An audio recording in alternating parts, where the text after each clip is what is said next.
because it's out there. Particularly compared to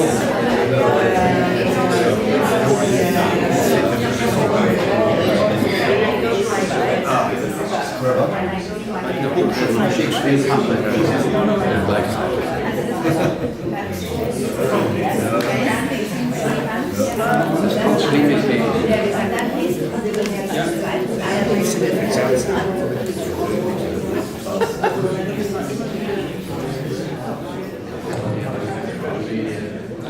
Guten Abend, meine Damen und Herren. Ich glaube, wir können beginnen, wenn jemand später kommt. Gut. Vielen herzlichen Dank, dass Sie hier sind und guten Abend an Professor Marjorie Perloff und Dr. Christoph Limbeck-Lilienau. Wir freuen uns sehr, dieses Buch Edge of Irony heute präsentieren zu dürfen, weil es besonders wichtig für uns, für die Wittgenstein-Initiative ist. Unsere Aufgabe ist, Ludwig Wittgenstein nicht als nur ein Philosoph, großer Philosoph, wie er war, zu präsentieren, sondern als Kulturfigur, als eine Persönlichkeit, die großen Einfluss auf Architektur, Literatur, Musik und so weiter, auf die Kultur des 20. und 21. Jahrhunderts gehabt hat. Und dieses Buch setzt Wittgenstein im literarischen Kontext der Moderne, der Wiener Moderne, der Ende der Monarchie. Also Professor Marjorie Perloff, wir sind sehr stolz, Sie in unserem Advisory Board zu haben und immer in Kontakt mit ihr sein zu dürfen. Sie ist auch eine leidenschaftliche Befürworterin der Wittgenstein-Initiative, unserer Bemühungen hier in Wien. Wir bedauern nur, dass wir sie nur einmal im Jahr persönlich bei uns haben dürfen. Marjorie Perloff, geboren als Gabriele Mintz in Wien, ist eine der bedeutendsten Literaturwissenschaftler der Welt und hat sich neben der zeitgenössischen und avantgardistischen Poesie und Poetik lange mit Wittgenstein beschäftigt. Sie ist Autorin von einem der berühmtesten Bücher über Wittgensteins Literatursprache, Wittgensteins Ladder.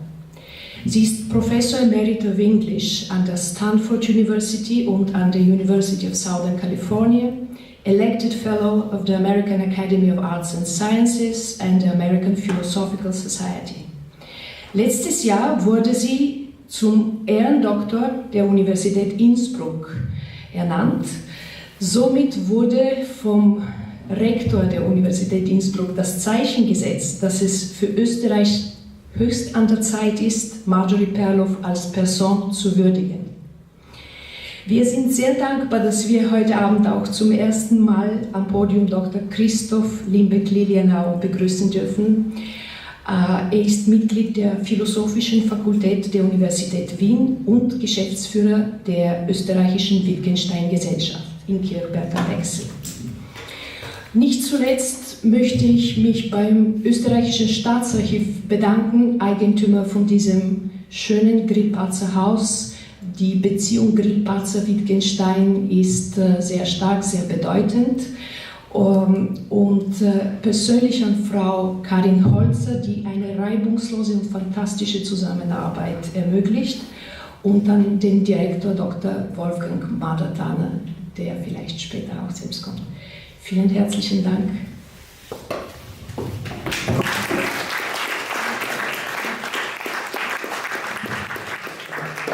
Danke sehr.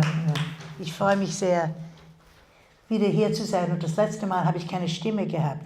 Manchmal erinnere ich habe meine Stimme ganz verloren. Kannst du dich erinnern? Also dieses Mal kann ich wenigstens sprechen. Ich hoffe. Und ich werde bei Englisch reden. Aber wenn die Fragen kommen, Sie können Fragen auf Deutsch stellen. Ich verstehe es, kann ich es auch auf Deutsch vielleicht beantworten. Und ich hoffe, und wenn das Englisch zu schnell ist, raise your hand and I slow down. Or I can also switch to German, and then we're going to have a discussion.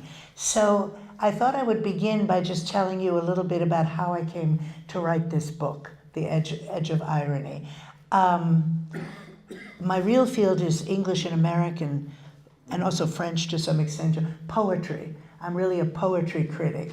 And I never had worked on Austrian material much because I rebelled against my childhood in some ways. And I'm an American, you know, so I wrote American things. But I got very interested through Wittgenstein in some ways, in the important place of Austria in modernism, that after all, some of the greatest writers of the 20th century are Austrians. In the Literaturmuseum upstairs, I mean, you're always overwhelmed by, after all, Freud, Wittgenstein, Kafka, Schnitzler. I mean, the number of modernists who are Austrian. And the reason I wrote this book, and it's really written for Americans, not for you, you know much of this material anyway, so I feel a little intimidated by talking to you because you probably know more about much of it than I do. But the reason I wanted to write it for Americans, and I thought it was very important, is that when German things are talked about at all, it's only the Weimar Republic. Everything is Weimar, Weimar, Weimar. For the Weimar Republic, Benjamin and Adorno are the two writers that if Americans know anybody from this period, Brecht maybe a little bit, Benjamin and Adorno, and the Weimar Republic, and there's a big fat book called the Weimar Case Book, and when anything Austrian is mentioned, it's in a footnote. You know, it's only in a footnote. Or Kafka will be referred to as, I don't know, a Jewish author or a Czech author or something else. But after all, the idea that this was all the empire is completely ignored. And many of my American friends said to me, one of my colleagues at Stanford who teaches American literature of the 19th century said to me, I didn't know there was an Austro-Hungarian Empire. Really? That's true. No, really, it didn't. I mean, they haven't heard of it. Weren't the English were at war with Germany. Books about World War I are uniformly from the British point of view. There's the famous book by Paul Fussell, Fussell, The Great War and Modern Memory.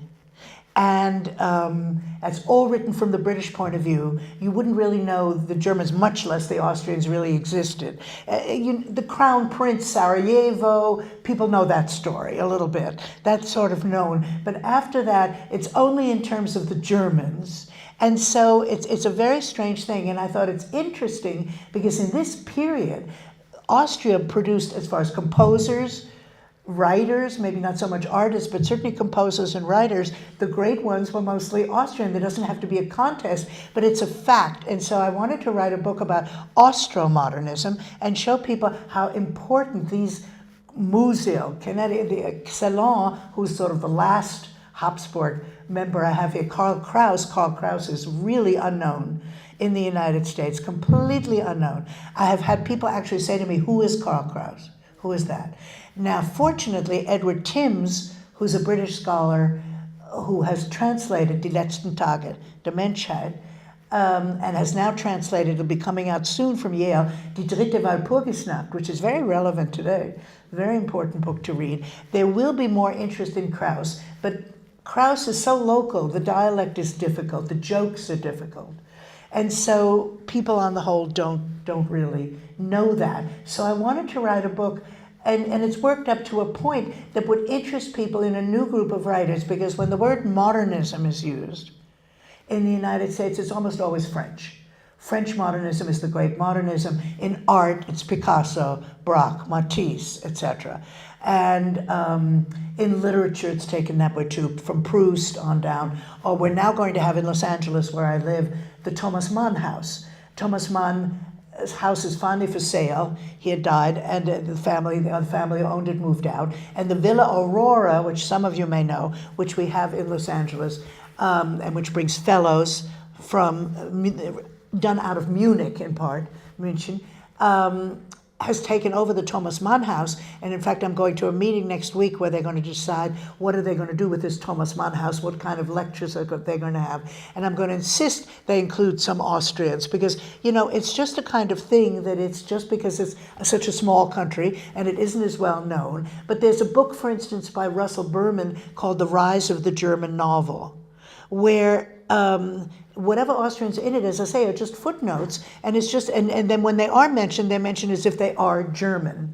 And you'll see that all the time. And for instance, I saw a review recently of a book on Freud in Germany, and the review said it's odd that Freud wasn't as important that they didn't seem to care as much in Germany. Well, no, he wasn't German, though. And there is that difference. So that, to me, as an outsider, and after all, I am an outsider here largely, having been brought up as an American, that was very interesting to me to think what an amazing world the Austrian world really was of the early century, but all the way through. I mean, you've had amazing writers, amazing number of writers for the size of the country. You know, it's really hard to believe. And philosophers, the Wiener guys, Wittgenstein, I mean, really the greatest. So anyway, so I'm just going to start with a little background, and then we're going to have a discussion. And I also brought along part of the Vienna Paradox, my memoir, which came out more than 10 years ago, which contains the more personal part of how I relate to this. But for the moment, let's stick to something, wait a minute, yeah. Okay. For a young child, even a Jewish child brought up as I was in the shaky little Republic of Austria between the two world wars, nothing was more glamorous than the tales of the Habsburg emperors, from Rudolf I to the bold Emperor Maximilian, you have here immortalized in Dürer's great portrait, who secured the Netherlands, Hungary, Bohemia, and Spain for the Habsburgs, and especially to the Empress Maria Theresa. And I see we have an exhibition in town right now, is it at Schönbrunn, of Maria Theresa? At the Belvedere 3. So Maria Theresa is very applicable right now. But of course, outside Austria, many people did not know who she was.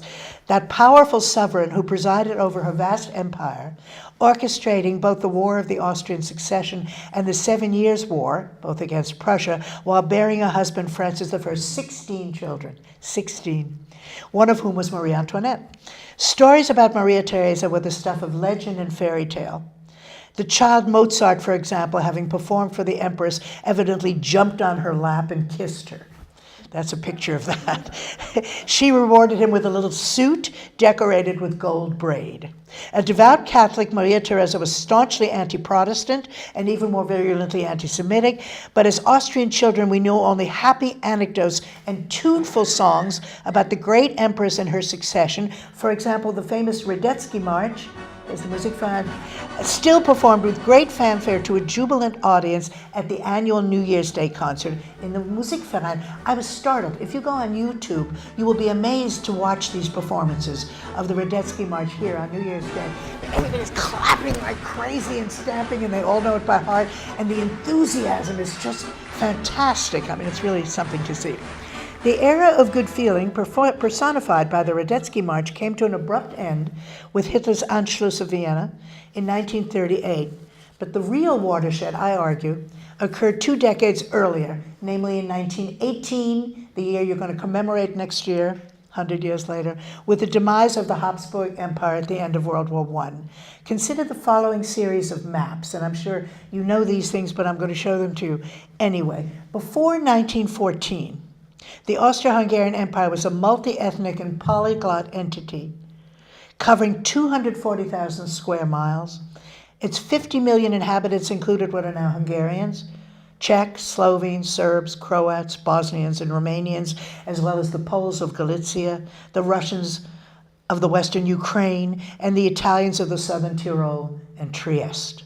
Trieste is a very interesting place, and much is now being written about writers of Trieste. There's so many fascinating writers, because again, it's such a mix.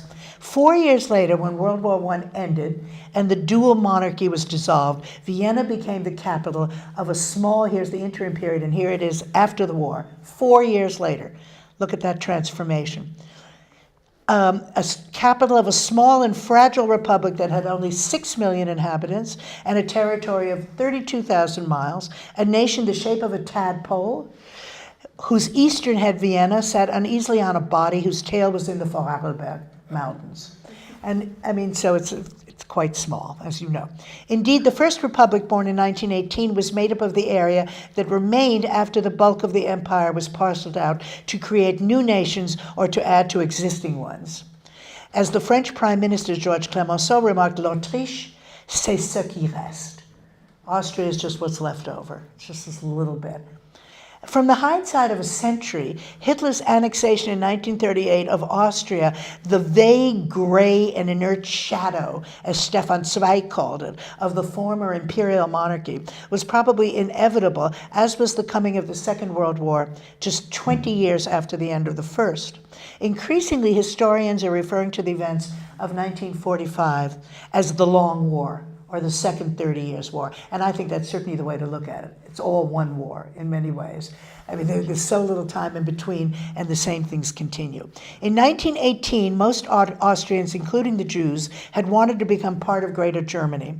But Woodrow Wilson and his colleagues were convinced Anschluss would make Germany too powerful, and so the merger was prohibited by the Treaty of Saint-Germain. You know that, September 1919. When it finally took place 20 years later, Anschluss took place not by treaty, but by Nazi force. In Anglophone critical discourse, Austria is more or less synonymous with Vienna, and that's another impression I wanted to correct. Karl Schorsky's famous book, Fin du siècle, Austria, and Alan Yannick, you all know Alan Yannick, Wittgenstein's Vienna, those were both published in the 1970s, to the recent prominent celebrations of the art of Gustav Klimt and the music of Gustav Mahler. Mahler is now in the United States very popular. In Los Angeles, Dudamel played a whole season of Mahler. That's a fairly new phenomenon. From Mahler, the importance of Vienna as a great art and cultural capital of the early 20th century is hardly in dispute.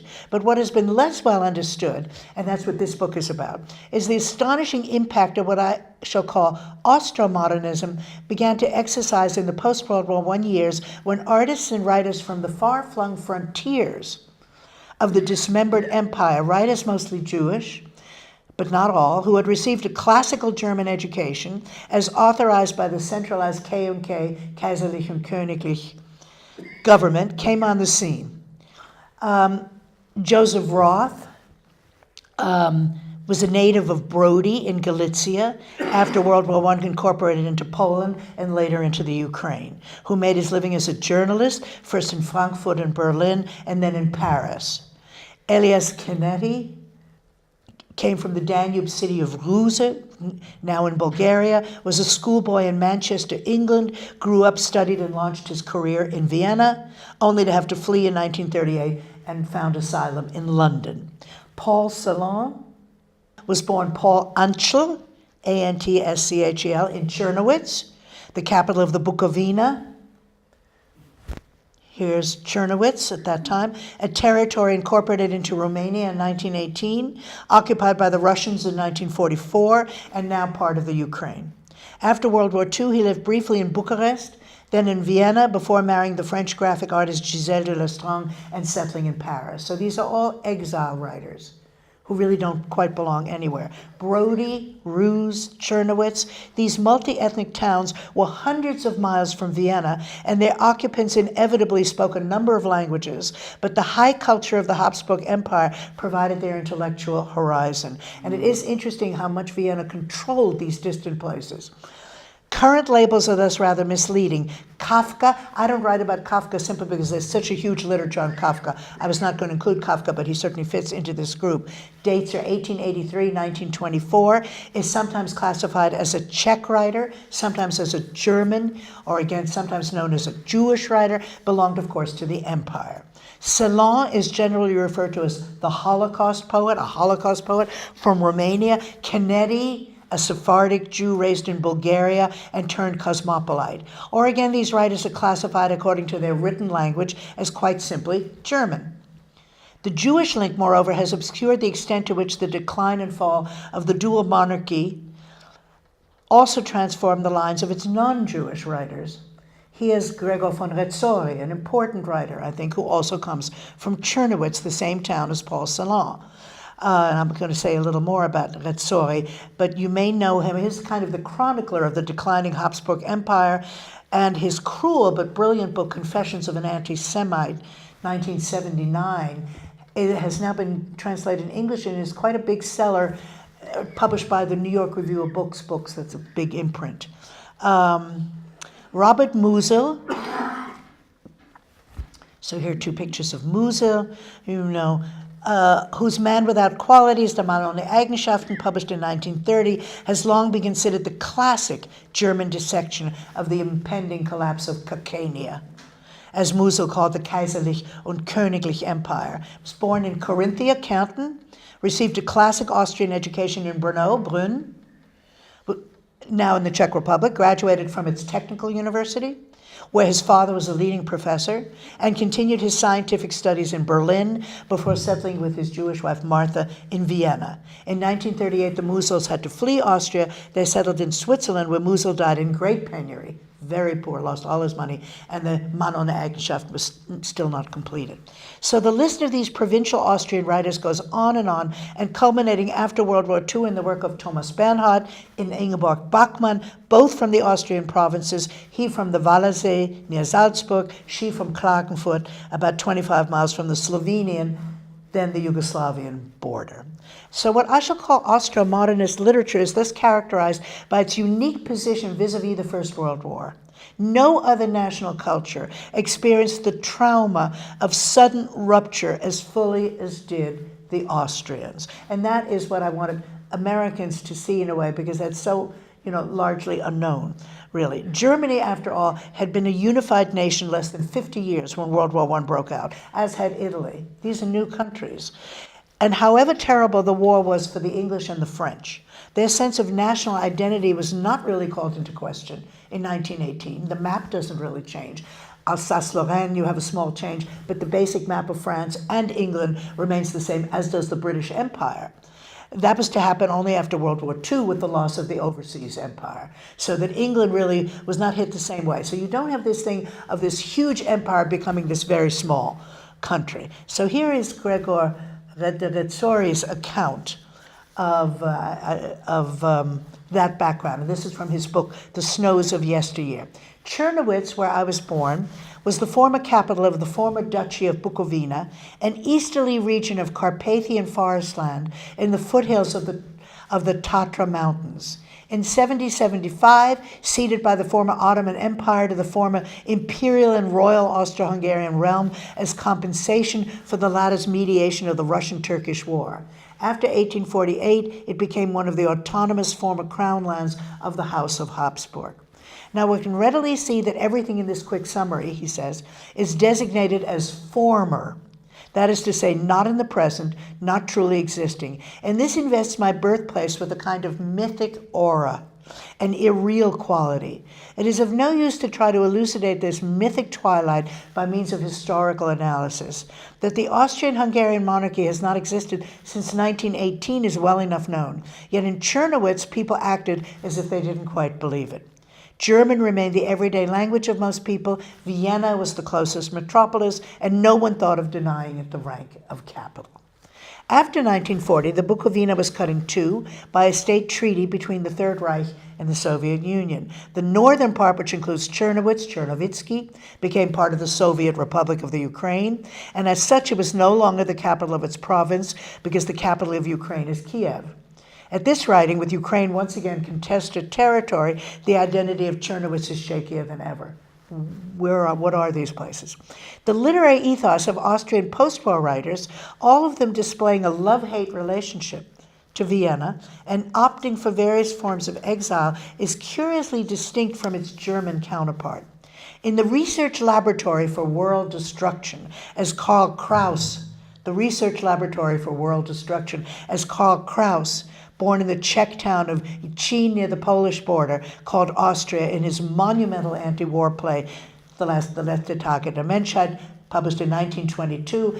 It's very rarely produced because it's 800 pages long and it's hard to have a cut version, but it's surely the great anti-war play. I don't know of any other anti-war work that is as really striking as that play. The trauma of war, followed by the sudden and radical dissolution of the geographical entities into which these writers were born, created a deeply skeptical and resolutely individualistic modernism, one much less ideologically charged than its counterpart in Germany.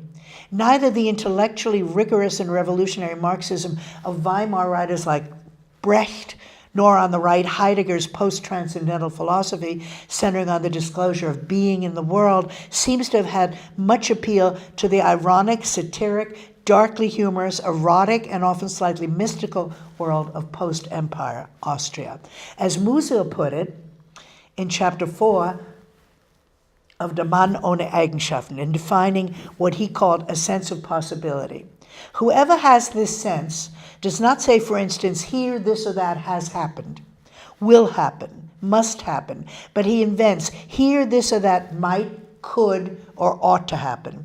If he's told that something is the way it is, he will think, well, it could probably be just as well be otherwise. The consequences of so creative a disposition can be remarkable and may regrettably often make what people admire seem wrong and what is taboo permissible, and also make both a matter of indifference. Such Möglichkeitsmenschen, are said to inhabit a more delicate medium, a hazy medium of mist, fantasy, daydreams, and the subjunctive mood. Children who show this tendency are dealt with firmly and warned that such people are cranks, dreamers, weaklings, know-it-alls, or troublemakers. Dreamers, troublemakers, we could add imaginative writers and artists. Musil's analysis in that sentence, everything could be otherwise, echoes Wittgenstein's proposition in the Tractatus 5.634, everything we see could also be otherwise. I always think of that lately with things going on. Everything we see could also be otherwise. It's really an interesting proposition. And again, the sense of the world must lie outside the world. In the world, everything is as it is and happens as it does happen. 641. In these circumstances, change came to mean not political revolution, the change of circumstances, not political revolution, the change of the social or political order, but a change of consciousness. One must try, Wittgenstein repeatedly and stubbornly insisted, to turn into a different person. And that's true of all these writers, pretty much. And it's interesting that Musil will say that, I want to become a different person. Canetti said it at one point. Celan has remarks very similar, where he says that perhaps not Karl Kraus so much, but actually he did change very much and realized that he made many mistakes. But the idea that you can renew yourself, you can't change the world, but you can change. Ironically, the refusal of direct political engagement did not preclude what was an extraordinary prescience about politics on behalf of Austral Modernist writers. Kraus and Canetti are notable examples, but so is Joseph Roth, who understood early on how dangerous the idea of Anschluss would prove to be. In August 1925, Roth, then a Paris correspondent for the Frankfurter Zeitung, writes to his editor, Benno Reifenberg. And by the way, Roth, like many of these writers, that's another reason I didn't want them to be a footnote to the German. They disliked Germany very much. They all loved France. Celan, when he went to study in France, he went to study law originally, had to go through Germany from Czernowitz, but they had no particular relationship to Germany, and they didn't feel that they were German, much more Eastern, a very different group of people. So the notion that it's just really the same thing is really quite wrong. And Roth especially did not like being in Germany, and as soon as he could get a post in Paris, he took it. I am desperate. I can't even go to Vienna since the Jewish socialists have started clamoring for their Anschluss. This is 1925. What are they after? They want Hindenburg? At the time that Emperor Franz Joseph died, I was already a revolutionary, but I shed tears for him. I was a one-year volunteer in a Vienna regiment, a so-called elite unit that stood by the Kapuzinergruft as a guard of honor, and I tell you, I was crying. An epoch was buried. With the Anschluss, a culture will be put in the ground. Every European must be against the Anschluss. Do they want to become a sort of nether Bavaria? Now, Roth was often intemperate and irrational. He hated the Germans. He veered between pro-Jewish sentiment and anti-Semitism, and was like his own hero of Solferino in the Radetzky March, in love with the emperor, with the Habsburg dynasty, and in certain moods with the Catholic Church. But he had an uncanny understanding of what was happening in Europe in the interwar years, and he also recognized that he himself was always and of necessity an outsider. The feeling of not belonging anywhere, which has always been with me, haunted him even in his beloved Paris. Yet being an outsider made it possible for him to write his brilliant dispatches about everyday life in post-World War I Berlin and Paris.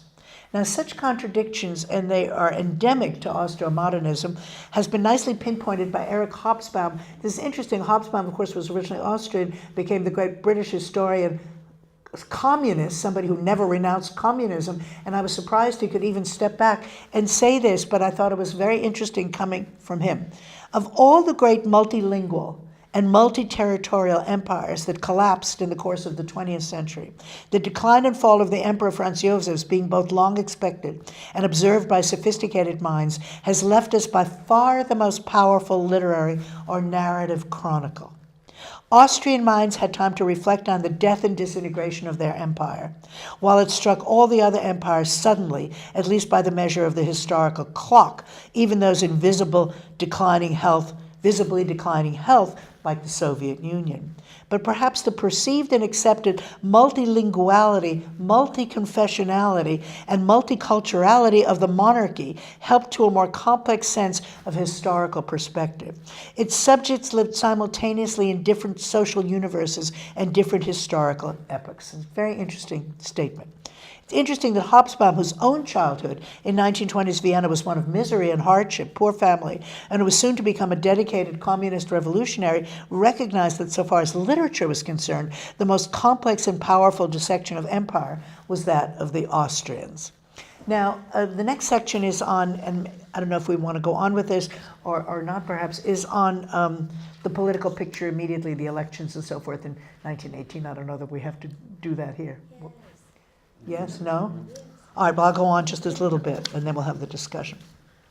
This section is called The Red and the Black. The transformation of monarchy into republic was perhaps uniquely difficult in the new Austria. For the First Republic, whose largely rural, provincial, and Catholic population was to be governed from the capital, a sophisticated metropolis, 10% of whose citizens were Jews, was almost guaranteed to flounder. Indeed, in a referendum of 1919, later rescinded, the Vorarlberg voted overwhelmingly for annexation to Switzerland. I hadn't known that. I mean, that seems so amazing, as preferable to remaining part of the Wiener Judenstadt. Meanwhile, in the south, Innsbruck and the surrounding Tyrol looked to Berlin rather than Vienna to ward off annexation by Italy. You have all these, and of course we're seeing some of that again now. I just drove up yesterday from Hungary. I was in Budapest, and I was amazed that now at the border, they're stopping all the cars at the border, and there's sort of little provisional border patrols again. So once again, it's getting to be a Europe of borders.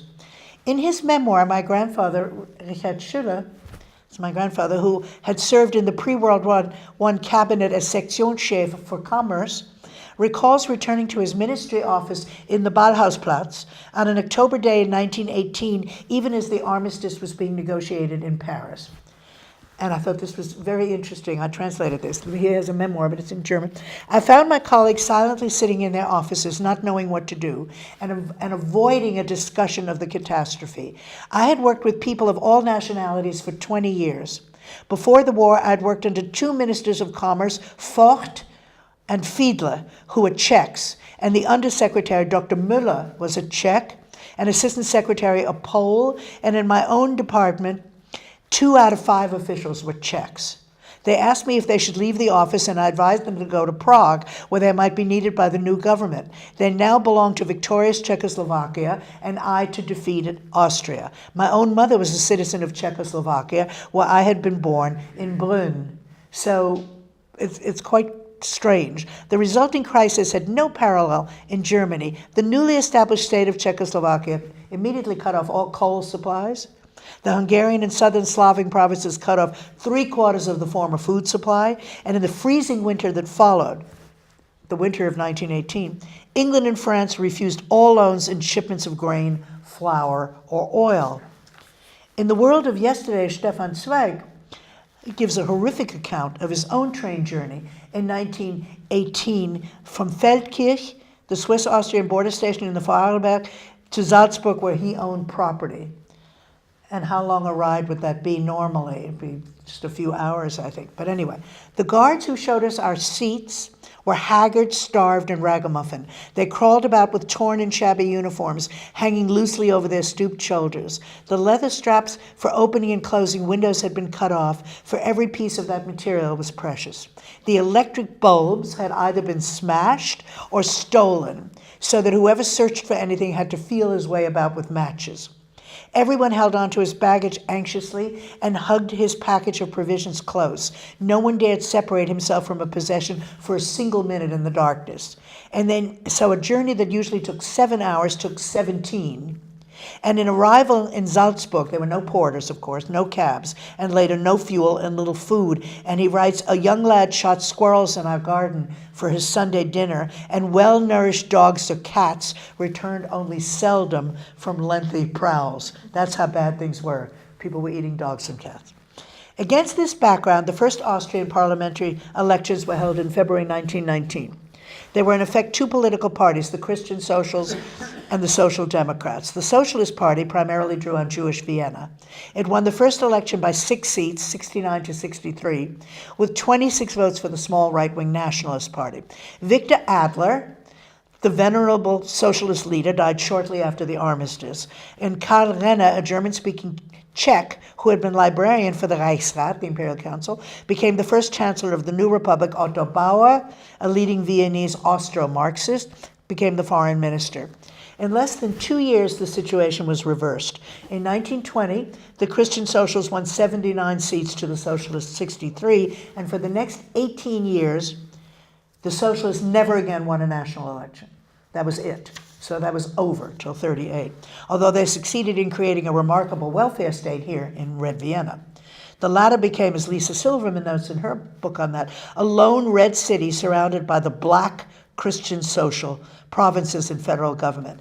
Anti-Semitic rhetoric had linked socialism and Jews well before the interwar period, but linkage became even stronger as the Jews became more involved and visible in the movement after World War I.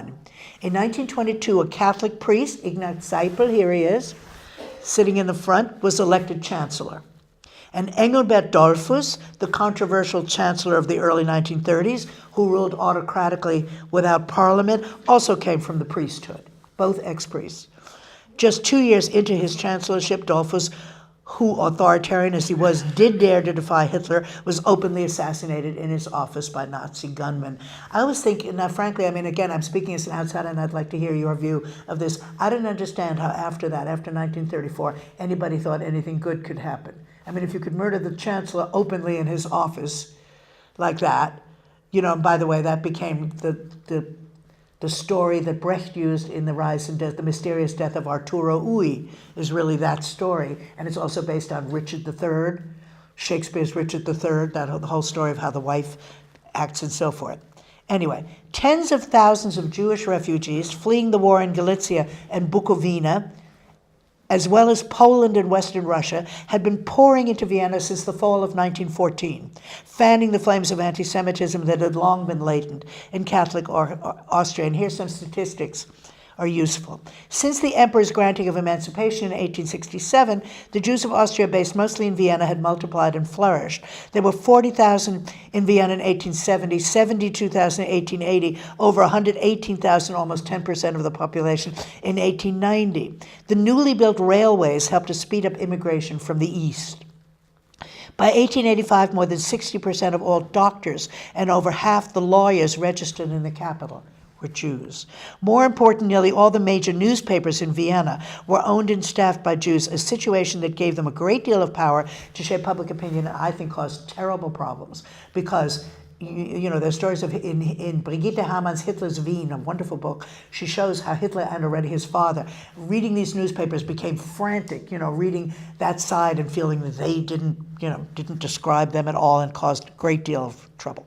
The editor of the leading newspaper Die Neue Freie Presse, Moritz Benedikt, a proponent of pan-Germanism, became the special object of Karl Kraus's scorn. Kraus, a Jewish convert to Catholicism, who later renounced the church for its complicity in the war, is known for his troubling, arguably anti-Semitic comments, but in the case of Benedikt, Kraus' charges of corruption and mendacity proved to be correct, was a very corrupt editor.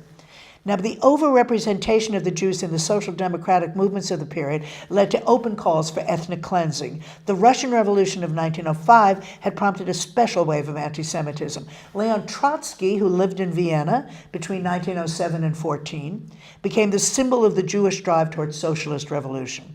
Karl Lüger de Schöne, Karl, the anti-Semitic mayor of Vienna, warned the Jews not to go as far as their Russian counterparts and not to get involved with the social democratic revolutionaries. Should the Jews threaten our fatherland, we will know no mercy either. And the threat was not only from the left. Many of the leading financiers, like Wittgenstein's father, were Jews as well. The Jews, Lüger declared, don't want equality but complete domination. They were said to be planning the establishment of an international alliance of banks with its seat in Washington and would soon publicly dictate its laws to the world.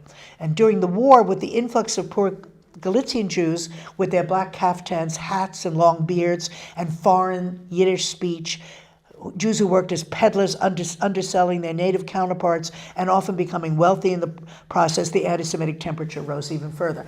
In Joseph Roth, there's a wonderful bit, very subtle, very subtly done, when the youngest von Trotta, the son who's in the military, but is really a drunk, doesn't do very much, and is sent to a distant outpost. And there's a description by Roth of how strange new people are arriving. It's all becoming industrialized, all this countryside. And there are all these people one doesn't know, and they're peddlers and selling things and selling rugs, and who are they? And everybody immediately becomes very mistrustful.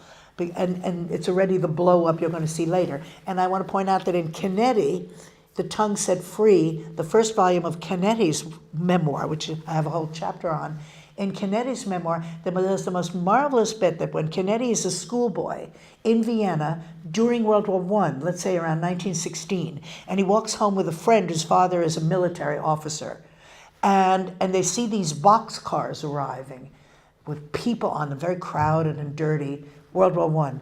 And the boy Canetti says, well, what is that? Who are all these people? And his friend is about to make some anti-Semitic remark, but he says, well, they're from the East, they're from Galicia, and so forth. And it's a very uncomfortable scene. And you realize those same boxcars will go in the other direction in 20 years. It won't take very long. They'll be going in the other direction. So there are many things in all these books, these much earlier books, already foreseeing, in strange ways, foreshadowing what was going to happen.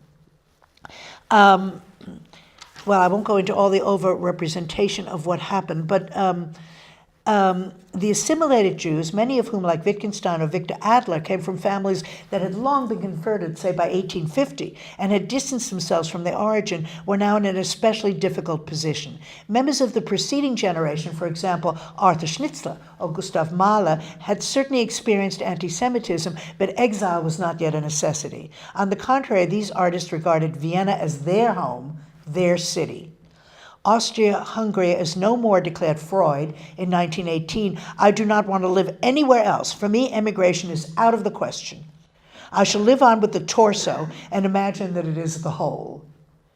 20 years later, when the Nazis occupied Vienna, the 82-year-old Freud was still so reluctant to leave that he had to be dragged out of his house by friends and taken away. Ernest Jones came back from the United States, and they forcibly took him out because he loved me. He wasn't leaving. He said he wasn't leaving.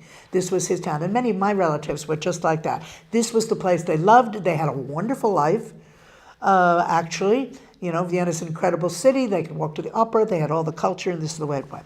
In the following generation, such unqualified allegiance to our Wien was replaced by much more confused and complex feelings. Post-war Vienna, Edward Timms reminds us, was the scene of an anti-Semitic crusade. A campaign in Parliament to limit further immigration was dominated by allegations that Christian German civilization was under threat from an alliance of Marxists and Jews. It sounds like today in many ways. The Bolshevik danger, as the future Chancellor Ignaz Seipel declared in 1918, was a Jewish danger. Austrian Jews, ironically enough, thus found themselves longing for the lost world of empire. The majority of the Jews of the Habsburg Empire, this is Edward Timms, had felt at ease with the concept of being Austrian in the pre-1918 cosmopolitan sense of the word. They could be Austrian in Krakow, speaking Polish, Austrian in Prague, speaking Czech, Austrian in Trieste, speaking Italian, without feeling obliged to deny their Jewish origins. In 1918, this model of multiculturalism collapsed. To be a German-speaking Austrian Jew in an intensely anti-Semitic society was to experience a fractured identity. Thus, exile became increasingly frequent, whether the self-exile of Wittgenstein, who settled in Cambridge in 1930, or of Joseph Roth, whose home as a journalist became Paris, or the forced departure in 1938 of Canetti and Musil. The much younger Paul Celan, who was studying literature in Czernowitz, officially part of Romania when World War II broke out, witnessed the Holocaust in which his parents were killed, becoming a prisoner first of the Nazis, then of the communists, before taking up permanent residence in France in 1948. And my own family, fortunately, had the foresight to leave really the day of the Anschluss, is when we left, and 3 days later there was the rally in the Heldenplatz. So I think I'll stop at that point, because we don't want to go on forever and do discussion. Should we do that? Okay.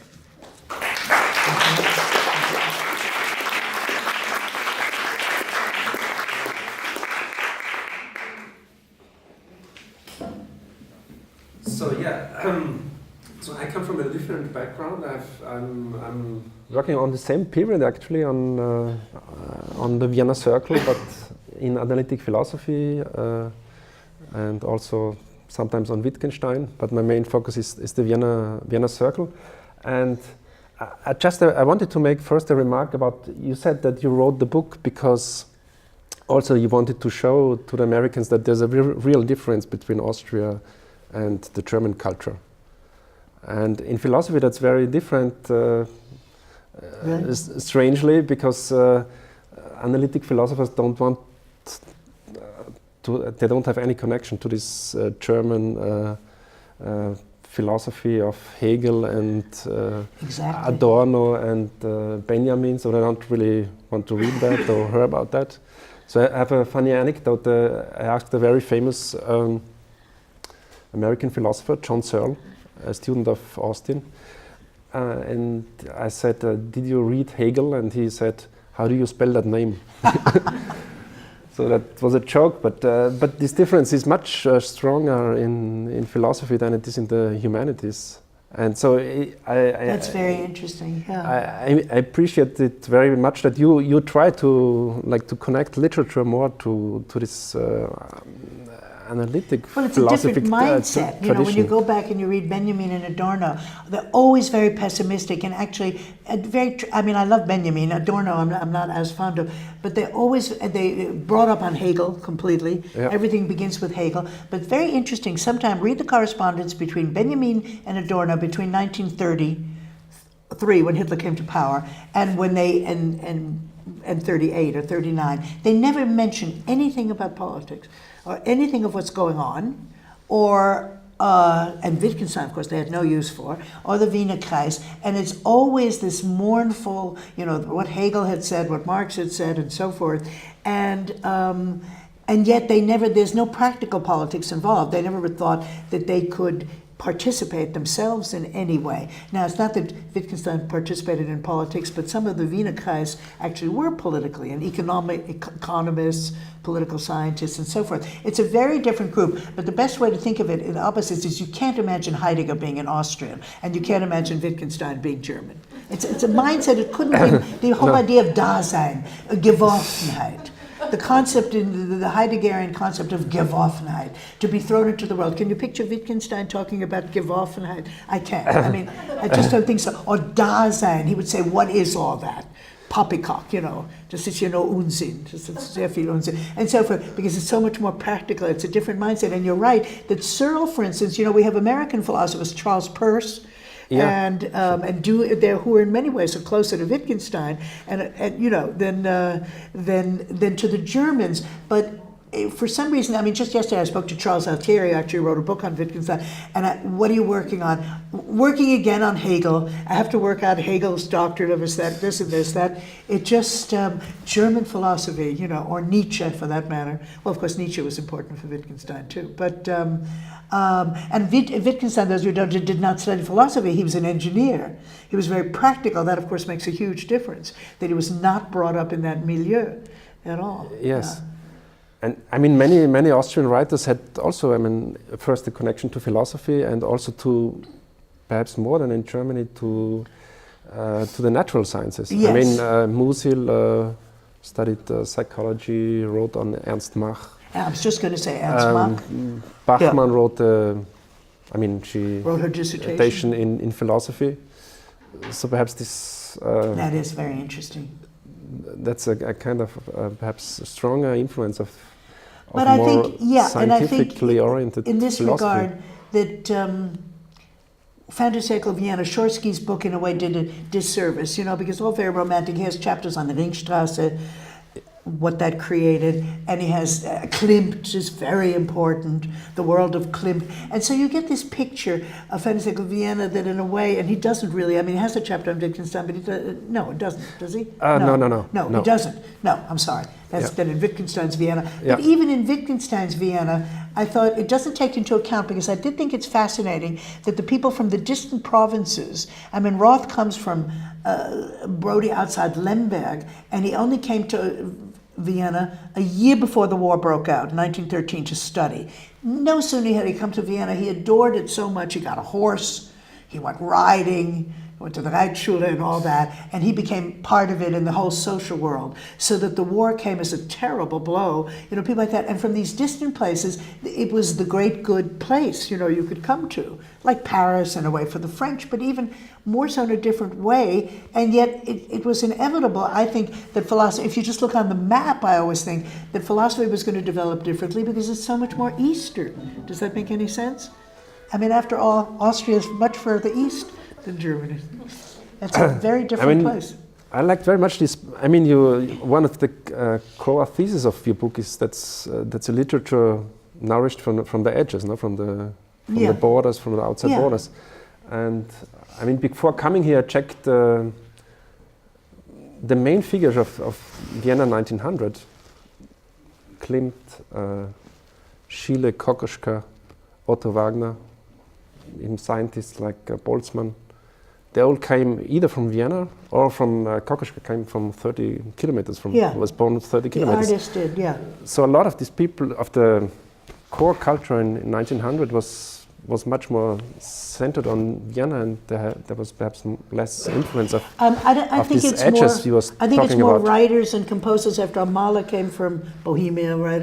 Yes, yeah, I mean the exceptions, like Freud or Mahler. I think it's artists are different.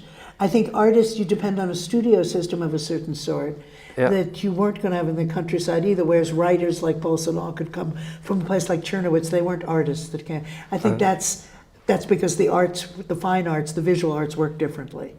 I really do. I think the same thing was true in, obviously, if you were an Impressionist painter, whatever it was, or later on, Picasso, they all came to Paris. It had to be Paris. For writers, I mean, they also came to Vienna, but it was a little bit less true, Yeah, I mean, Schnitzler, Hofmannsthal. That generation, So that was a kind of... It's so true. I wanted... so another question is, I mean, I like it very much that, I mean, you spoke about Shorsky and Janich, who are both very centered on Vienna 1900, before the war. Yeah. And as... I wanted to take the later period. Yeah. So I think it's at least as fascinating period after the war. And the 20s. Yes, the 20s. I mean, in philosophy, there's not much before. I mean, there's Mach, but it begins really with Wittgenstein and the Tractatus, and to be interesting. So. And what so much influenced that then, though? I mean, if they weren't influenced by the Germans, what brought on Austrian philosophy? I'll ask you. What's behind that in the 20s? So there's a. What's the background? The natural sciences, probably, right? Psychology. I mean, one reason is that Germany was much stronger in the humanities. Basically, in the 1820, 90s, they invented the humanities. Yeah. In Austria, we didn't have really strong humanities, so perhaps that's a reason they were more focused on the natural sciences. Psychology, yeah. And there's one major reason always given is that the Habsburg didn't like Kant. They even censored him. The reason was that they thought it might be somehow revolutionary. And so in Austria began a different tradition in philosophy, which began perhaps with people like Bolzano from Prague, and then Brentano, who was mathematician, And then Brentano, one of the great Interesting that it came out of psychologists. mathematics, yeah, psychology. So that and that was really a different. Also the influence because of the church, of the Catholic Church, which they didn't leave that much room, maybe. That's interesting. I'm sure one could develop that point. No? I mean, I think it's very interesting. so there's a theory that there was one side. On the one side, all the topics about, I mean, ethics and social philosophy should be covered by the Catholics, but not the talk about physics and the natural sciences. That could be a kind of neutral, and so modern philosophy could grow out of this kind of more neutral, non-Catholic That's really interesting. territory. It's a very important point. And I mean, Musil also he studied Yes. with Stumpf, Yes. like one of Musil the studied, founder of of, course, mathematics, was a mathematician too. and engineer. Stumpf is also coming from this Austrian tradition. Musil? Yeah, Canetti war Chemiker. Yes. Yeah. It's also natural science. What the gentleman over there said. I mean, in economics, there's an article about it by Professor Streisler, who was a history, an economist, and everything. And he basically, the Austrian School of Economics, which is very similar in its thinking, in its mathematical way, in its formalized way, to what happened in philosophy and what happened in other areas, is basically doesn't have the entrepreneur. The classics, Marx and Ricardo and Smith, they all had the entrepreneur that was bringing history forward, that was a subject of history. Yeah. In the Austrian economics, there is just a consumer, that is just a market. And Streisler's explanation was because the entrepreneurs were either Protestants or Jews, and thereby outsiders in Catholic Austria, they couldn't be the subject of history. And the Austrian economists like Bernard also, they were all very free market, but they were really working in the customs office and calculating customs. Yeah? So very, and transferring this common ideology and the exclusion of others. I think this is, and positivist philosophy is also kind of harmless in a way, because it's apolitical in a way. Yeah? Yes. So that explains the perhaps less important What is influence quite of interesting Hegel in and this people. relation perhaps that the Austrian economists are getting more and more influential, even in Austria now, and they are very closely associated with right fundamentalist Catholic movements, for example with the Opus Dei or the Legionaries of Christ. It's incredible, you know, I mean, we are having elections now pretty soon. The main economic advisor of the right-wing FPÖ is the director of the Friedrich Hayek Institute in Vienna, and the speechwriter of Sebastian Kurz is very much into Austrian economics, and as well a member of the Legionaries of Christ, and did his master with the Opus Dei. And we see that, you know, stretching in the United States even in towards the Templeton Foundation, where the Board of Trustees is a representative, the Prince Heinrich of Liechtenstein, who is very strong on Austrian economy. So the Austrian economists have really moved in a very strange way. Ludwig von Mises, Friedrich Hayek, and all these people become So I wondered also about the Austral Modernism. So you define that as a more ironic, but skeptical towards ideologies like Marxism or about everything. but yes, and deeply ironic and individualistic, no, like individualistic and pleasure loving, more erotic, I say, so and I think that's true. It's just a different mindset, much more pleasure loving. I mean, it's Eastern. There is something Eastern. I always feel when I come here. That you have to realize that you're pretty far east. I know that just well, it's different though from the Netherlands, let's say. Okay, you know, I don't know. There's a kind of different. There's more allowance for sexual play and so forth. I think. And German is taken very seriously and always has some kind of means something. I don't know. Yeah. I have quite a specific question that concerns a an inscription on the facade of the Vienna Konzerthaus. The Konzerthaus was built, if I'm not mistaken, around 1910. 1913. Christoph, maybe. 13, glaube ich. 20? Ja. 13. 13. Okay. Just before World War I. And the inscription, I don't remember exactly the entire text, it's not very long, but it talks about the respect for Ihr Deutschen Meister. Deutschen what? Meister. Deutschen Deutschen Meister. Mein,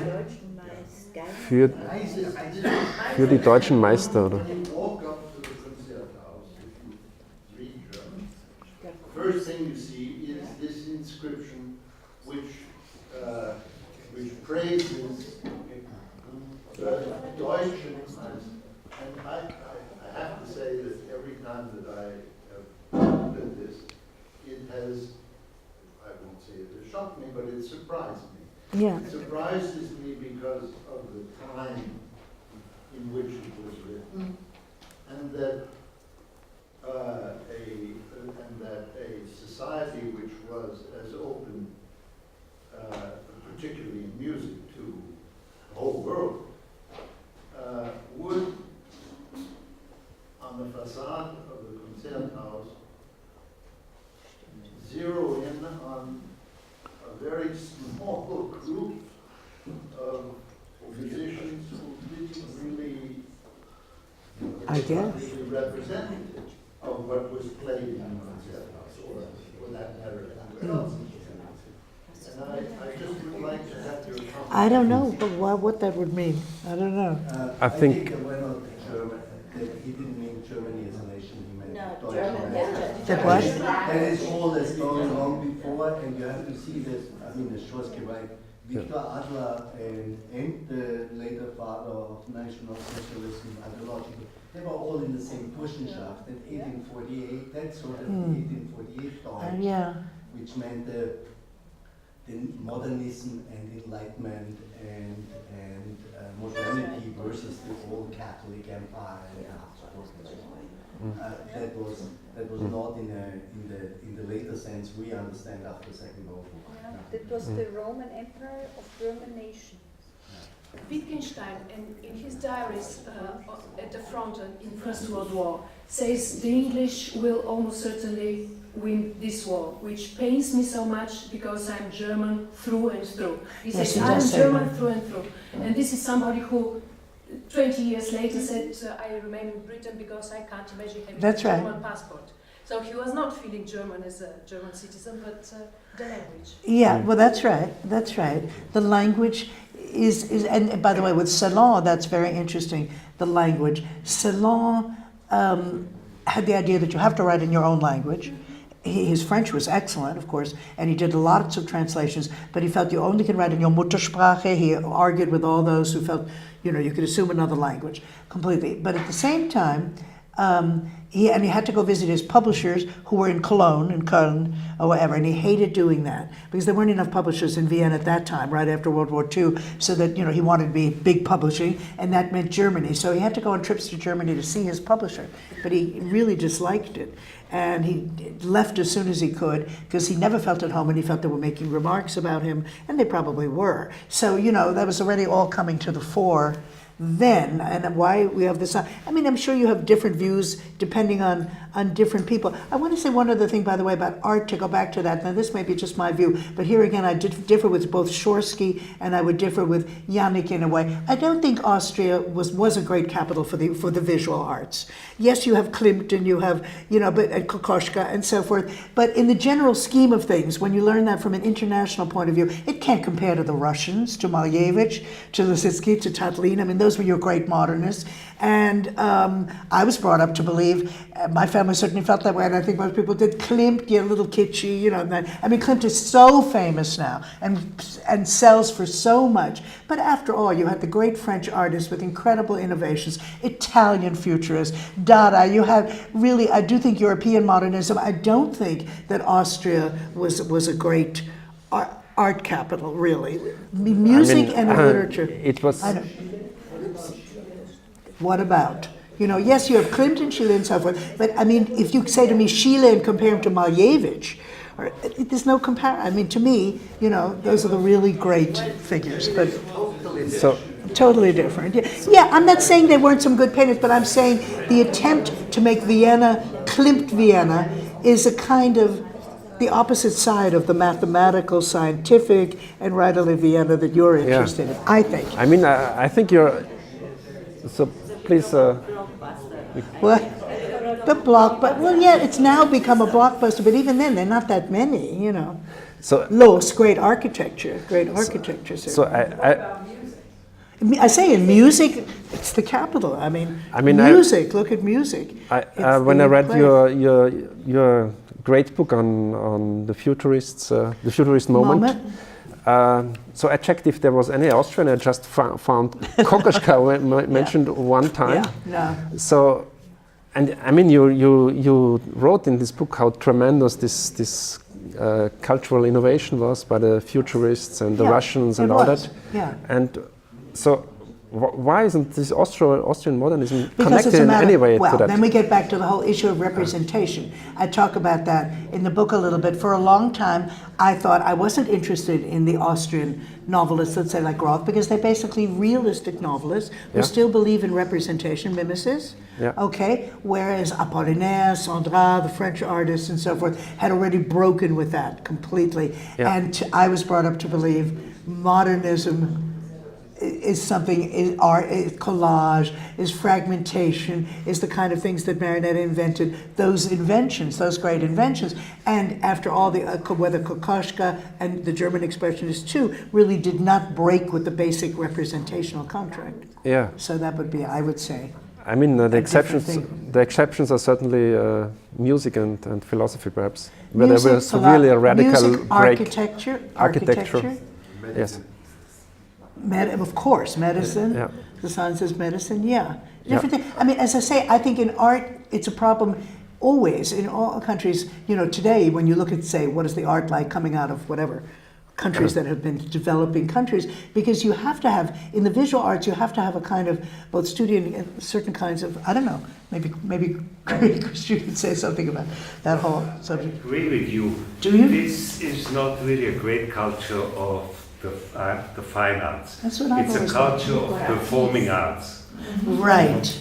And Performing I on think it might have theater, to do- theater, dance. Yeah. And theater, you know, when you read your way through Kraus, all the performances he went to throughout the 20s, day after day, and still today, incredible performances at the theater, the opera, so that you didn't have anywhere else. You didn't have that in Paris. You really didn't have that much theater. But not There's the nothing about painting. the fine arts. Exactly. It's all performing arts. Yes, The yes. critique. But I think, I mean, it's my personal theory. It has to do with the way the court functions here. I'm sure you're It's right. very different from the French court. The Habsburg court, the ruler is completely removed from the subject. The French king goes to bed in public, dines in public every day, so they need different ways of representation at the court. That's so so the apartment is very important. The apartment is not important in Vienna at the court. It's the what do you call it, ephemeral productions, like a mass, a tournament, a ballet, an opera, and that I That's don't know if it's fascinating. true, but that's how I feel about it. That's very interesting. That thought the court, I thought that's amazing. Yeah, And makes you know- perfect sense. And the It performance. goes all the way back, you know, are there any great Austrian painters before Klimt or that are internationally known? Yeah, Biedermeier is a local thing, you know. If you look at Waldmüller, so praised, you know, what's happening in England at the same time. Constable, Turner, and Yeah. you know, I had this, it was like an epiphany for me when the Leopold Museum opened. And I saw his great Schiele collection and the few Klimts and so on, and then I saw the bulk of Austrian art. And the message I got with me, okay, it proves it again, it's not a big nation of Yeah. Well, everybody doesn't have to be. Yeah, but I think But we have it's to a make, country of performing a arts. distinction about how it attracts artists, but also what artists have been shown in Vienna. And here the picture is totally different, because there was great quality shows, avant-garde shows in Vienna, Yeah. and that of course had an impact and had an influence. Of course, the outcome may be not that great, but Yeah. so many artists went to Berlin or went to Paris because it was more attractive. But it doesn't mean that we have not had very No, you're absolutely superior right. and very outstanding. And angewandte like Kunst. Roth, Yeah. for example, made his world debut at the Secession. But why were they shown here? The secession was founded to show Austrians that the evolution or progress is happening somewhere else. It was founded to show the Viennese what's going on in the world in terms of modernism. Well, at least statistically, I think there were 6 million Austrians after the war, so there was then almost 10 times as many Germans, and or more than that, or 6-7 times as many French. So statistically, there should be at least 6-7 times as many excellent painters, So. Yeah, but if you talk about 1900, you should talk about the monarchy. It's 50 million. Okay, so I mean, But back you then. said that in France the Salon de l'Élysée, I mean the secession is a more international phenomenon than just here. Because in France you had the Salon de l'Élysée. They also organized outside of the French Academy. But also, the way, I think you talked about the position of the individual is very weak in this Catholic Habsburg culture. And to be a great artist, you need to be allowed to be or encouraged to be an individual. Amen. So we, We'll get away from the visual. we all agree that But then may I ask one question? Sure. Hello. When you talk about modernism, and I have the impression you want to show how important but not before, Yes. Vienna was, how important Austria-Hungary was. Yeah, but What the combination would give us a reason why modernism became important here?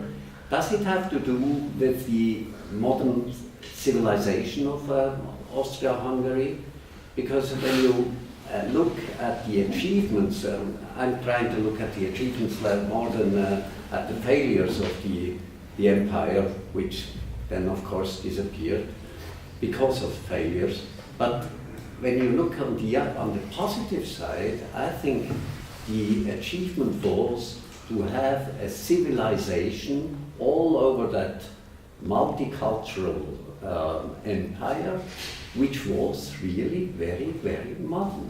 Yeah. And the fact that Mr. Roth in Brody is so much feeling as an Austrian-Hungarian shows how much success they had in organizing this empire.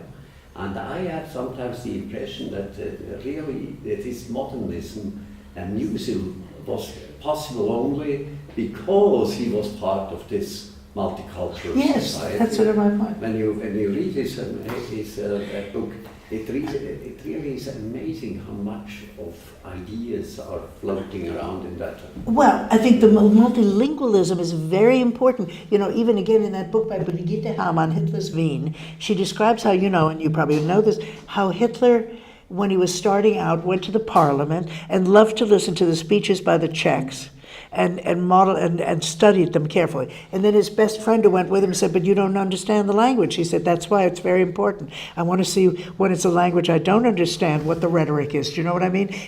When the voice would go up, when things happen, how it developed, and the idea of that there were more than one language. I think that has been very underrated, how multilingual, how important that is to have had, now that we make such a fuss about multilingualism, how important it was that it was multilingual, and that even though the Germans in a way were in charge, trouble really began after 1918 when it became all German. That was such a difference. There's the wonderful part in the Radetzky March where, after all, von Totta, who is not only anti-Semitic, but I don't think has ever seen a Jew or thinks he hasn't or doesn't know anybody else, but his favorite person that he plays chess with is Dr. What is his name? I can't think of the name now. Ronacek or whatever. It's a Jewish name, and Roth never says he's Jewish, but that's who he plays chess with. And he always goes to the cafe. And at the end, when von Totta finally dies, the doctor is left playing chess with himself. He's the survivor. He sits there and he has a game of chess, and he, sets the game and he plays with himself. And that part is over. And it is interesting how the mixing. I mean, I don't think that has yet been studied enough. What a difference it makes to have this mixture. It is a benefit. It's also, by the way, a benefit to be in exile. We talk about exile. I'm very interested, obviously, in the idea of exile. I haven't been in exile myself. But exile gives you a lot of opportunities. It's a hard thing, and it's negative, but it's also quite positive because you get to look at a country from the outside and see things in a more complex way. So that, for instance, Canetti, who after all was taken as a small child to England, and he had a British nanny and only spoke English for a while. And a fascinating account, you would all enjoy reading that, is when Canetti's father died when he was 31, some age like that. When the boy was very young, he suddenly had a heart attack and died. And the mother was about 28. And she took the children first to Switzerland, and then she decided she was going to settle in Vienna. She made them learn German overnight. They didn't know any German, because they had spoken Bulgarian. They were living in Bulgaria, and they spoke Ladino. They knew Ladino, and they knew the local dialect, and so forth. And she forced her son. I mean, she was really brutal the way she forced this child to learn German, and he wasn't allowed to look it up in books. And he just, within 2 weeks or 3 weeks or something like that, he just had to do it, and he had to speak. That was so important because now they were moving to Vienna, and he rebelled against that terribly, and was terribly unhappy. He was always being punished. But then when he became a writer, he wrote in German, which was not all that long afterwards, because that was the language of the intellectuals, of success, and so forth. So there is that mixture, though, because the other language always stays in. And there's a wonderful other scene where Canetti is in Czechoslovakia, and he hears the word for music, and I can't now think of what the word is. Does anybody know? Exactly. He hears that word. And he loves that word, and he thinks, why am I so interested in that word? He doesn't really remember any Slavic, anything, but somehow or other it comes back to him, and he thinks, that's wonderful, I just love, that's what I want to call music. And the word becomes so fascinating, and that whole interest in the word. Now, of course, then when we come to the Wienerkreis, when we come to the philosophers, well, language and the use of language becomes the big thing. I'm sure that's all related again. In other words, somebody could probably do an interesting study of the idea that language philosophy came out of a country where people spoke different languages and different and so forth. And so the philosophy of language was really central in the middle of the century, but now it isn't anymore. Yeah. So it's really a question why it did become so central. And I think because the fact is, although we talk a lot about multilingualism today, it's all nonsense. Yeah. I mean, English is the sort of, the language that people are supposed to speak. I've actually heard people at meetings say, well, you don't need to know any other, I mean, everywhere you go they speak English, which is not true, really. Yeah. But that's what most people think in the United States. And they know less foreign languages than they did before. If you go to Brazil, I started going to Brazil because of the futurist moment in the mid-'80s, and at that time I thought even many people did speak English because North America was the big thing, and the cab driver spoke English. So the last time I went, last year, much less English spoken now than there was, and French. They used to know French pretty well because now they only speak Portuguese. It's a huge country; they don't have to know any other language.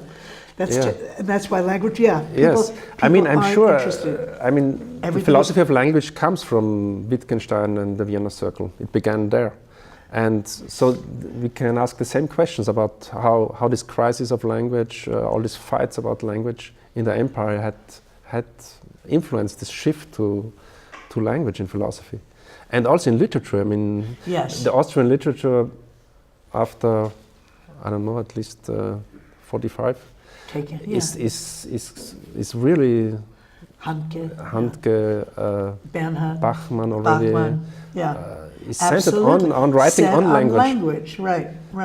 And Right. that has certainly, I mean, this background of fights over language Well, and crisis now, of you know, language. now the cynical view is that novels are written just to be translated, that the novelists already write them knowing they're going to be translated and have that in mind. People like Pamuk, you know, so forth. They know everybody's going to read it in a foreign language, so it's sort of written with that in mind. Yes, yes. So I you're mean, going to miss all that subtlety of whatever it is, yeah. Which is sort of frightening, really, but it's the way it is. I wanted also to ask you, I mean, you wrote already a book on Wittgenstein and literature before, Yeah. Wittgenstein's Ladder. Yeah. But the book did focus on authors like Gertrude Stein and Bernhard or Bachmann, but not on the earlier or the contemporaries of Wittgenstein, which are in this book. So That's true. Why did I do that? I wondered if you wanted to write the Wittgensteinian I also backwards or into the 20s. I didn't really feel or confident 30s. to do it, for one thing. And there was a big talk about Wittgenstein in the United States, and I just wanted to show how important he was for American poets. I know it's kind of silly. I think actually that latter part of the book, with people like Robert Creeley, it's not, you know, I could have done better with other writers, but that was because it was for an American audience that was their interest in Wittgenstein. And at that point, that was about 20 years ago, there was a lot of interest in Wittgenstein in the United States, less so now. Yes. Probably sad. I mean, in Wittgenstein's Ladder, you write like that it was in 96 or something? 96. You said that in the 10 years before, about 10 books on poetry appeared which were connected to Wittgenstein. Absolutely. The and Wittgenstein that's really an amazing... in Canada too. A woman named Jan Siggy, very smart, who had studied philosophy. I didn't even write about that book, but I've since read it. Her book is called The Wittgenstein Variations. Yeah, it was the big thing. Wittgenstein was a big hero. Yes. If I say less so now, it's not because somebody else, another philosopher, has displaced him, because I don't think that's so, but it's just that the issues are so different. They're all very political, and there's animal, you know, I'm not a great fan of all the animals stuff or ecological stuff, but obviously that's a very different thing that's going on, you know, and so in the name of philosophy, I mean, we had a conference at Stanford not long ago, which was all about animals and angels in the medieval period and the relationship. And somebody from Santa Cruz was going to be talking about angels are really just like animals and whatever. So I called up, I'm so awful, I called up and I said, are any dogs speaking at this conference? Do you have any animals actually speak? And they said, how do you mean? And I said, well, have you invited any animals, since their speech, you know, was all about how the speech. Well, that's everybody's view now, that their speech, they just know just as much, and their speech is just as important, Donna Haraway. Did you invite any animals? And so then she called me back the next day and she said, Professor Perloff, you may bring your dog if you like. I don't even have a dog. I don't like dogs. But anyway, but that's, I mean, it's just been displaced. It isn't Wittgenstein that has been displaced. If there's been displacement, it's philosophy, and you know that, you know, is maybe not here. Maybe it's different here. Is it? I don't know. It's studied less so. This is the new modernism. What? This is the new modernism. Yeah, there are other things that, and they're migrating. And there are also ethical issues are once again discussed. You know, one thing Wittgenstein in the lecture on ethics and in all his views said there are no ethical propositions. There are ethical actions, but there are no ethical propositions. Today we live in a world where there are ethical propositions everywhere you turn around. There's this ethical proposition and that, and people say it as if it's a fact, you know. As if we can once again come back and we know exactly what's good and what's bad. This is good, this is evil. People don't have any doubt about that. I mean, they do, but it's sort of presented as if we all know. And so it's just a very different time, and so it's not a very good time probably at the moment for philosophy or for literature. What can I say? You know, hard time. May I ask a question concerning, I know in one of your articles you are very critical concerning the translation of Wittgenstein, that it is not well translated. Do you remember what I mean?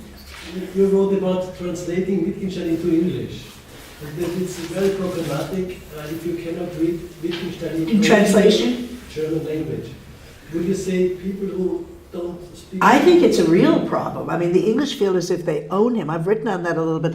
Culture and Value, that book especially, translated by Terence Winch, maybe now upgraded by who? I forget. But I mean, there are things like this. They'll say, what's her name? Elizabeth Anscombe, really didn't know. I mean, she only came to Vienna when Wittgenstein himself was already very sick and stayed briefly, and she really had no sense of the Austrian language particularly, or dialect or so forth. And then it was all just taken as a fact kind of by the British, as if they knew. You get things like this, and I found lots of examples. They'll say children's Kaiserspiele is translated as Ring Around the Rosie. Well, Ring Around the Rosie is only one Kaiserspiel, you know. It has a very different tone, and often the tone is very different than the famous in aesthetics. You might as well ask what coffee tastes good. In English, in the English translation, almost too ridiculous for words. What is it in German? Do you know? Anybody know that sentence? Almost too ridiculous for words. Nobody talks that way. So Wittgenstein comes out looking very stilted in English sometimes, as if he talked in this stilted way, almost too ridiculous for words. Who talks that way? And the German is perfectly natural. I can't think now what it is. It's just some very normal sentence. It's a perfectly normal sentence, you know? And so the translation, and they have made the effort now, there's the big new philosophical investigations with a lot of corrections and so forth, but I still think it's amazing to me that people write whole books on Wittgenstein like Charles Altieri, can't read one word of German, really. So that's really... Nachlass is not translated. His Nachlass is still only available in German, the electronic edition. I mean, the main part of his work is only in German still. Yeah, I know. And the letters and so forth. So it is a real problem. And many of these translations give they give a sense of kind of a stilted language that isn't natural, which isn't true at all. It wasn't true at all. And I hope they will be retranslated at some point, and they really should be. Talked about that, but you know, uncertainty. If you go back, uncertainty. The translations of that, the part about the moon and green cheese or whatever. I don't know. I don't have it in front of me now. I'm sorry, I don't. But it's very interesting how in the awkward, stilted way you get some of these translations. You know, like almost too ridiculous for words. Yeah.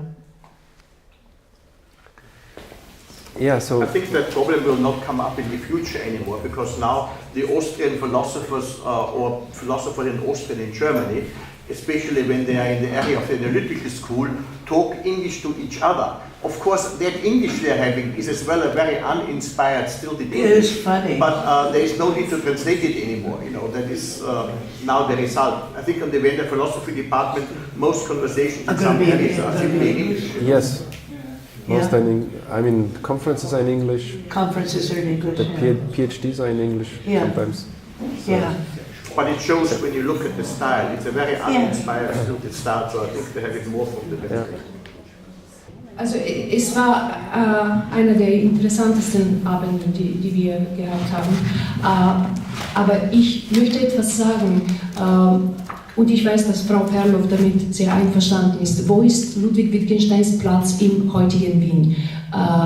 Was wir tun und lancieren möchten, ist Wittgenstein genauso wie Sigmund Freud und Arnold Schönberg zu präsentieren. Marjorie hat mir sogar vor einiger Zeit gesagt, wenn es einen Schönberg Center gibt, mein Gott, der Wittgenstein ist wichtiger. Ja.